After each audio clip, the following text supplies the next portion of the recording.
Muy buenas tardes, tengan todos y todas. En esta tarde de lluvia voy a concentrarme en la entrega del tema de la teología, en particular el tema de la teología medieval, que es el que nos ocupa para efectos del curso. Hay dos razones que justifican dedicarle un poco de tiempo a este tema. La primera de ellas, que es la más sencilla, es pues que si hay una filosofía medieval, se la encuentra en los textos de teología. No se encuentra prácticamente fuera de ahí, con muy pero muy pocas excepciones. Podemos encontrar filosofía en la Edad Media que no esté circunscrita al propósito teológico. Esa es la primera razón. La segunda razón es que el papel de la filosofía en el quehacer teológico es bastante destacado, fundamentalmente porque la filosofía le presta a la teología el vocabulario y también le ofrece patrones de pensamiento lógicos, de acuerdo con lo poquito que se conocía de la lógica aristotélica y otras obras. eh, la filosofía aportó a la teología herramientas, medios con los cuales pudo constituirse un saber. Pero tengamos presente que la teología es ante todo una palabra, humana, pero palabra, que se remite a la palabra de Dios. En el comienzo, en el libro del Génesis, ahí se recogen en diferentes momentos en los cuales tanto el acto de creación como la convivencia con los seres humanos consisten en emitir una palabra, en pronunciar una palabra. La creación se hizo a través de la palabra, dijo Dios. Y no solamente Dios emitió una palabra creadora, sino que además esta palabra le permitió crear algo que era bueno, algo que estaba bien. En el comienzo del Evangelio del apóstol Juan, encontramos una elaboración algo distinta, tal vez habría que decir una elaboración mayor de lo que ya se sabía o conocía por el Antiguo Testamento. La palabra estaba con Dios, la palabra era Dios, todo se hizo por la palabra y además la palabra es luz verdadera. Muy posiblemente el apóstol Juan, conocedor del clima cultural helenístico, eh, debió tener contacto, debió tener conocimiento con estudiosos de algunas tradiciones filosóficas del siglo I después de Cristo, y eso posiblemente le permitió tomar prestado la palabra logos, que se traduce como palabra, eh, para representar a Dios y concretamente a su Hijo. ¿Pero qué es la teología? Vean que he hecho dos citas bíblicas donde lo único que me ha interesado es mostrar que Dios habla. Dios comunica a través de su palabra. Y por supuesto, eh, esa palabra es recibida. Es decir, la palabra de Dios tiene un interlocutor. Tiene un interlocutor que no solamente entiende la palabra de Dios o es capaz de entender la palabra de Dios, sino que también le puede responder. ¿Ok? Ahora bien, tenemos un problema aquí claro con la palabra revelada, con la palabra de Dios. Y es que la palabra de Dios, la única manera que tenemos de conocer la palabra de Dios es a través de la palabra humana. Es decir, no existe un vocabulario divino a la medida de Dios con el cual se comunica a los seres humanos que utilizarían un vocabulario distinto a la medida del ser humano para poder entender la palabra de Dios. No existe ese vocabulario. Entonces, desde el comienzo hay una dificultad de entendimiento que es necesario entender y que se va a mostrar muy claramente por el hecho de que la palabra de Dios no es clara. Leemos la Sagrada Escritura en cualquiera de sus libros y encontramos un sinfín de relatos, un sinfín de oraciones, un sinfín de hechos, etcétera, que no muestran una coherencia o una coordinación interna. Lo que encontramos es una enorme diversidad de escritos y de estilos y de propósitos y por supuesto de autores. Por lo tanto, entonces, desde el comienzo ha imperado la pregunta de ¿qué es esa palabra de Dios? Que se escribe primero con rasgos humanos, no hay otra manera, que la podemos entender gracias a que está dada en rasgos humanos, con un lenguaje humano, con un vocabulario humano, pero que remite a un significado y a un sentido que está más allá de las palabras humanas. Ahí es donde salta la necesidad de hacer inteligible la palabra de Dios. De alguna manera, si leemos los evangelios, perfectamente podemos tomar los evangelios como una interpretación del Antiguo Testamento a la luz de la figura de Jesús de Nazaret. Entonces Jesús de Nazaret se convierte en un criterio con el cual se entiende todo el Antiguo Testamento. Se puede leer todo el Antiguo Testamento. Pero vean que eso es un criterio de lectura, es un criterio que se utiliza para entender todo ese conjunto de libros del Antiguo Testamento que transmiten la palabra de Dios. Por supuesto que eso no resuelve todo. Nada más estoy expresándoles algo de lo que la exégesis bíblica católica hace para poder entender la Sagrada Escritura y en particular el plan de Dios. La teología parte de una serie de supuestos, es decir, la teología es un saber que solamente se explica porque hay una serie de condiciones o de supuestos que permiten justificar su necesidad como saber. Por ejemplo, ya les mencioné que la teología se refiere a la palabra revelada, a la palabra de Dios, la palabra contenida en la Sagrada Escritura, esa palabra que está escrita con rasgos humanos, pero es inspirada por Dios. ¿Okay? Ese relato no solamente contiene una serie de narraciones, exposiciones, presentaciones sobre el mundo creado, sino también sobre el ser humano mismo y hasta sobre Dios. Es decir, nosotros tenemos la noticia de Dios porque Dios la da, porque Dios ha hablado primero. ¿Okay? Y con ella también tenemos una noticia del ser humano, que el ser humano es criatura de Dios, que el ser humano ha sufrido por la caída del pecado original y necesita ser redimido, etc. Todo eso lo entendemos y lo conocemos gracias a que Dios ha comunicado primeramente su palabra. Ese es, repito, el supuesto de toda teología cristiana. Detengámonos un momento en la Sagrada Escritura. Yo estoy utilizando la referencia de la teología cristiana y en particular la teología católica por dos razones muy sencillas, porque es la que conozco un poco y segundo porque hay una línea de continuidad entre la teología medieval y la teología de hoy. ¿Okay?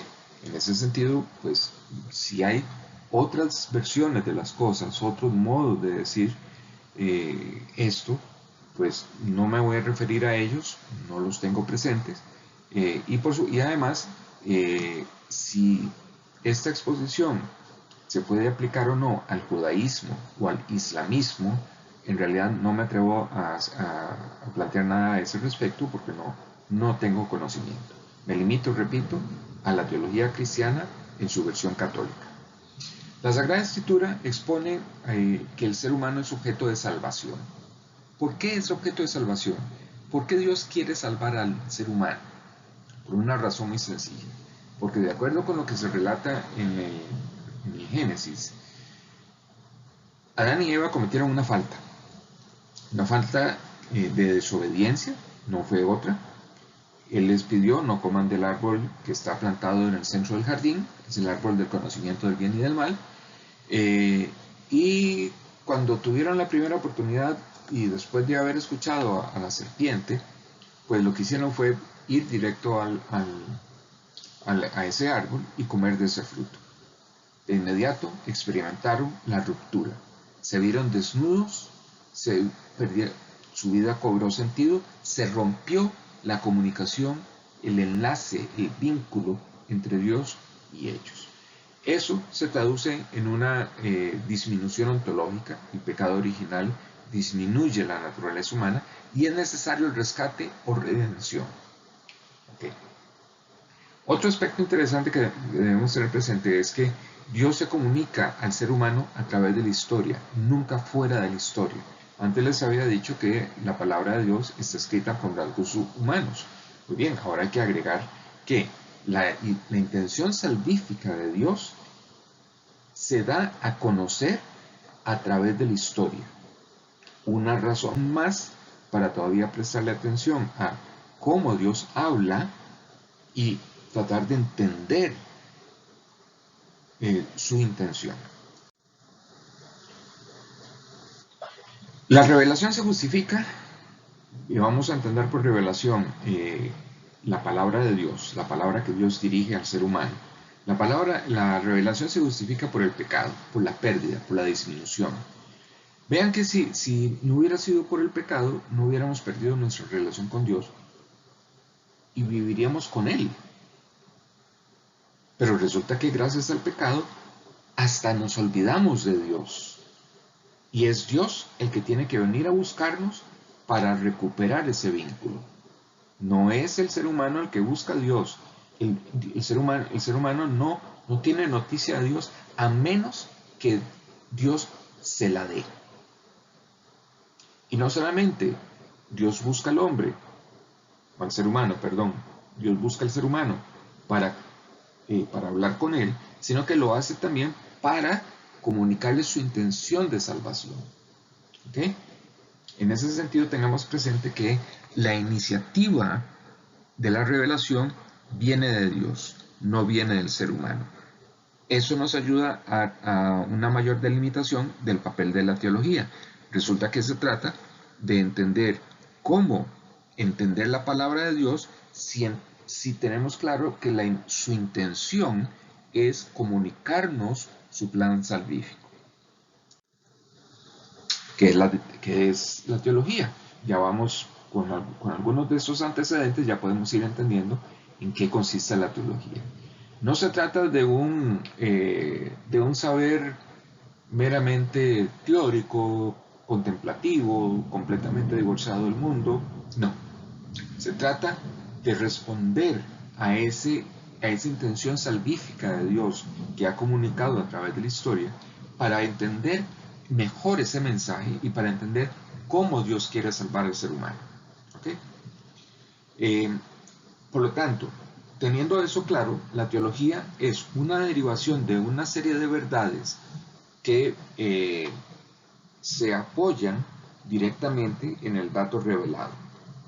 Ojo con lo que aquí en eso pues podemos tener bastante discusión porque digamos estamos suponiendo que la revelación comunica verdades y que por lo tanto el esfuerzo racional de entender la revelación me va a permitir derivar nuevas verdades. La historia del cristianismo nos obsequia una muestra bastante interesante de versiones del cristianismo.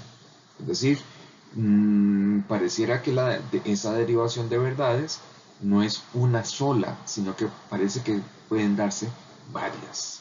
Y eso ya nos pone en un cierto aprieto porque muestra a las claras que el esfuerzo de entender la palabra de Dios pareciera que no es uno solo, sino que pueden darse diferentes esfuerzos. Por otra parte, la teología adquiere un carácter científico, en el sentido aristotélico de ciencia, es decir, procede por demostración. Es racional en el tanto que es capaz de organizar el saber partiendo de premisas, por ejemplo las verdades reveladas, y derivando de ellas nuevas verdades. Hay por un lado un fundamento en verdades reveladas, en la revelación, en Dios, por un lado, y por otro lado hay verdades derivadas que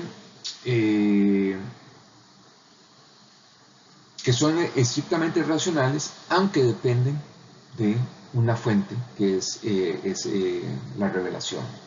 Ojo, en este punto hay que tener muy claro que lo que se conoce a través de esas verdades derivadas no se puede conocer de otra manera. Es decir, las verdades teológicas se pueden conocer gracias a que hay una revelación y nada más. El trabajo racional, en ese sentido, no suple, epistemológicamente hablando, no suple el papel que tienen las verdades reveladas. Lo único que hace es derivar, extraer, concluir nuevas verdades que se apoyan necesariamente en las verdades reveladas. Pasemos ahora a hacer teología en la Edad Media. Y podemos destacar dos momentos importantes. Uno que consiste en dirigirse al texto sagrado y entenderlo. Entonces hablamos de lectura, interpretación, comentario. Y en ese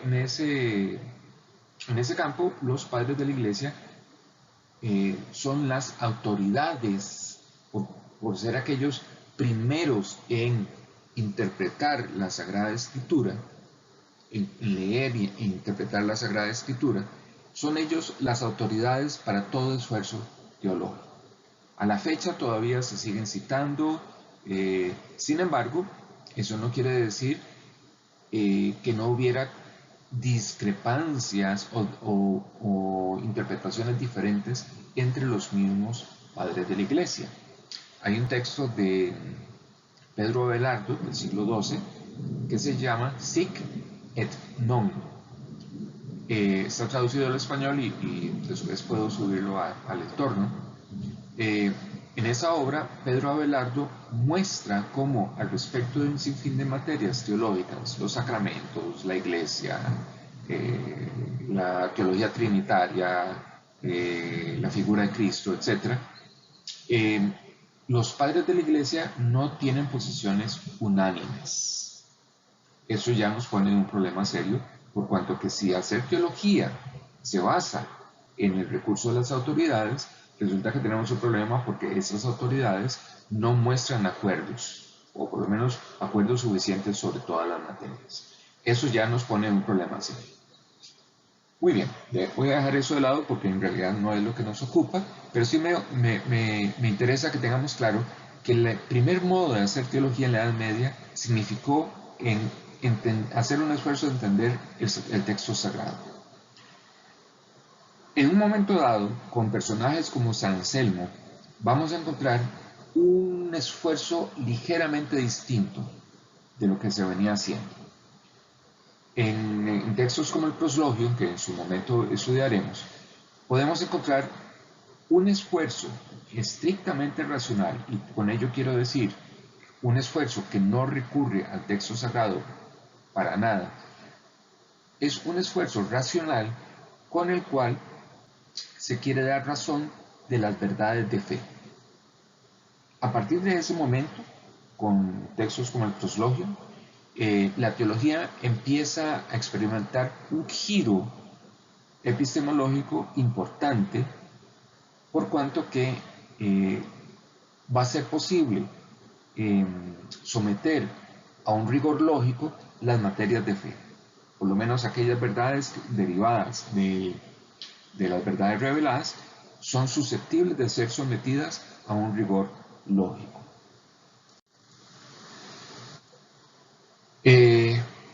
Bien, aquí no voy a insistir porque me parece que ya lo mencioné, solamente quiero dejar en claro que uno de los propósitos de la teología es hacer claro el significado o sentido del contenido en la Sagrada Escritura, es decir, lo que Dios nos comunica a través de la Sagrada Escritura. Muy bien, eso yo creo que ya también está claro desde hace algunas diapositivas. En, en la antigüedad cristiana, y por supuesto en una buena parte de la Edad Media, se practicaban cuatro sentidos o cuatro modos de interpretar la Sagrada Escritura. Un sentido literal, relativo al contexto histórico, lingüístico y literario. Un sentido alegórico, es decir, que el texto sagrado contiene una serie de metáforas que disfrazan las verdades y entonces hay que hacer todo un esfuerzo para descifrar esas verdades. Un sentido moral, es decir, el texto sagrado contiene la voluntad de Dios de cómo ser una buena persona o cómo ser un buen cristiano, un buen creyente. Y el sentido espiritual, que tiene que ver con la unión con Dios. Es decir, cómo el texto sagrado puede ser interpretado para alcanzar la unión con Dios. Precisamente con la lectura de la teología mística de el pseudo Dioniso, podemos ver un clarísimo ejemplo de ese sentido espiritual cuando el autor sirio menciona el relato de Moisés que sube al monte a conversar con Dios. Antes del siglo X, en la Edad Media, se practicaba el uso de los florilegios y colecciones de textos patrísticos organizados por temas. Es a partir del siglo XI en que se dan los primeros pasos para constituir el saber teológico y va a ser San Anselmo uno de los primeros en ese trabajo. Y el propósito que anima esta constitución del saber teológico es la intelección de la fe. Algo de eso vimos leyendo el de Magistro de San Agustín, lo vamos a ver con el Proslogium de San Anselmo, pero tengamos claro que hacer teología significa hacer la fe comprensible. No la fe como fenómeno psicológico, sino la fe como el dato revelado al cual se refiere la adhesión que le damos. Aquí expongo algunos pocos ejemplos, citas de Anselmo, Tomás de Aquino y Buenaventura. Te doy gracias, Señor bueno, te doy gracias porque lo que antes he creído por tu don, ahora lo entiendo de tal modo por tu luz, que si no quisiera creer, no podría no entender que existes. Para Anselmo, lo primero es la fe y luego es el entendimiento. En Buena Lid, todo cristiano, o por lo menos todo teólogo medieval, parte de esa premisa, la fe, y luego la intelección. Tomás de Aquino, en la Suma Teológica, nos dice: lo más genuino de la doctrina sagrada es referirse a Dios como causa suprema, y no solo por lo que de Él se puede conocer a través de lo creado, y que en este sentido ya lo conocieron los filósofos, tal como dice Romanos 1:19, lo que puede conocerse de Dios lo tiene a la vista, sino también por lo que solo Él puede saber de sí mismo y que comunica a los demás por revelación. La teología va a consistir, de acuerdo con lo que nos dice Tomás de Aquino, primeramente en el tratado de Dios. Vuelvo al Proslogium de Anselmo. En ese texto lo que se recoge es el tratado de Dios, es decir, si yo puedo conocer a Dios y qué atributos de Dios pueden ser conocidos. Ese es el objetivo primero de la teología, afirmar a Dios, conocer y afirmar sus atributos, lo que puede predicarse de él. Y es lo que precisamente Tomás de Aquino nos está planteando acá. Buenaventura, colega de Tomás de Aquino, nos dice lo siguiente: así queda patente cómo la multiforme sabiduría de Dios que con gran claridad se nos manifiesta en la Sagrada Escritura, se oculta en todo conocimiento y en toda naturaleza. Aparece además, como todo conocimiento, presta vasallaje a la teología, por lo que ella toma los ejemplos y utiliza la terminología perteneciente a todos los géneros del conocimiento. Vean un poco la relación que la teología mantiene o mantuvo durante la Edad Media para con la filosofía. Tomó prestado. Ahí habla de un vasallaje. No lleguemos a esos términos, pero sí podemos afirmar que la teología toma prestado de la filosofía todo lo que sea necesario para su quehacer. Ok, ya esto creo que también lo mencioné, creo que puedo saltármelo. La razón aporta a la fe. Al contrario de pensar que la razón no agrega absolutamente nada a la fe, los medievales están convencidos de que la razón ayuda a la fe, aporta intelección, comprensión, la hace comprensible. Esto tenémoslo presente porque tan solo unos pocos siglos después, con, con la figura de Martín Lutero, resulta que vamos a conocer una versión bastante diferente de las cosas. Fundamentalmente, Martín Lutero va a decir que la razón humana está completamente corrompida y por lo tanto no ayuda en la intelección de la fe. No ayuda absolutamente nada a la intelección de la fe. Una posición muy pero muy diferente de la que autores como Tomás de Aquino o Juan Duns Scotus sostuvieron. Ya aproximándonos al cierre, quería nada más traer a colación lo que Tomás de Aquino, abriendo la Suma Teológica, nos dice sobre la ciencia sagrada como tal, como él la conoció. El único criterio que utiliza la ciencia sagrada es la revelación. Ahora bien, Dios excede la comprensión racional, y eso ya nos pone ante un problema. Es decir, que el esfuerzo racional de entender la revelación no puede suponer que logra entender a Dios. A lo sumo, de manera muy modesta, a lo sumo, eh, puede decirse que hay una aproximación gracias a lo que Dios mismo ha revelado y que eso que Dios mismo ha revelado está dicho con rasgos humanos. No hay otra manera. Por otra parte, si el fin de la vida humana eh, imprime dirección en el pensar y en el obrar, eh, este fin está al alcance de nosotros, está al alcance de nuestras capacidades. Si el fin del ser humano es Dios, es alcanzar la vida eterna y la comunión con Dios, entonces no es imposible reconocer que efectivamente se puede entender la palabra de Dios de manera racional, porque precisamente eso nos permite alcanzar el fin el cual orienta nuestra vida.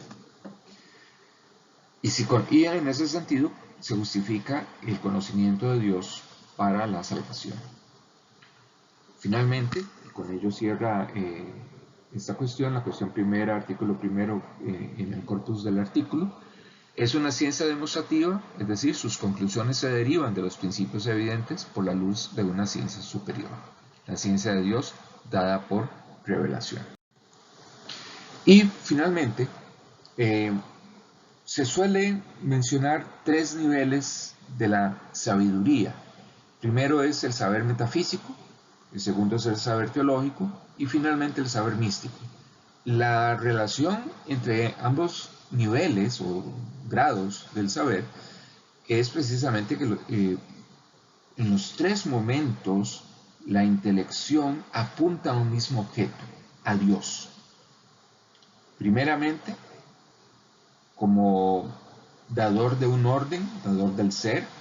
Segundo, como objeto revelado que además tiene la intención de salvar al ser humano. Y como saber místico, el momento en el cual el ser humano logra la unión con Dios. Muy bien, hasta aquí llega esta presentación. Espero que sea de utilidad para ustedes. Las dudas, preguntas, comentarios que tengan, por supuesto que pueden llevarlo a la clase y allí podemos atenderlos debidamente. Muchísimas gracias por su atención y nos vemos pronto.